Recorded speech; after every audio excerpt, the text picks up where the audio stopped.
Hello everyone, এখানে আমরা বেরিয়ে পড়েছি গণেশ পুজোর মেলা দেখতে। তো আমাদের বাগবাজারে তো এই মেলা ফেমাস। মেয়ে তাড়াতাড়ি করে যাচ্ছে কখন সে মেলা দেখতে। এরপর এখানে সবাই লাইন দিয়ে দাঁড়িয়ে আছে ভোগ খাবে বলে।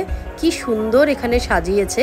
এইবার আমরা চলে এসেছি মেন আকর্ষণে। কি সুন্দর করে গণেশ ঠাকুরকে সাজিয়েছে। এখানে নানা রকমের দোকান বসেছে, খেলনার দোকান, কটকটির দোকান, ভ্যারাইটি ফুলের দোকান, ব্যাগের দোকান, আরো অনেক কিছু। মেয়ে এখানে কান্না করছে মিকি মাউস চড়বে, কিন্তু সামনেই ওর পরীক্ষা, হাত পাত কেটে যাবে, তার জন্য আমি আর দেবো না। তো এরপর ওর বায়না থামাতে এখানে একটু কাবাব খেলাম, কারণ কাবাব আমার মেয়ে খেতে ভীষণ ভালোবাসে। তো ওর জন্য নিয়েছিলাম মালাই কাবাব আর আমরা খেয়েছিলাম হরিয়ালি কাবাব।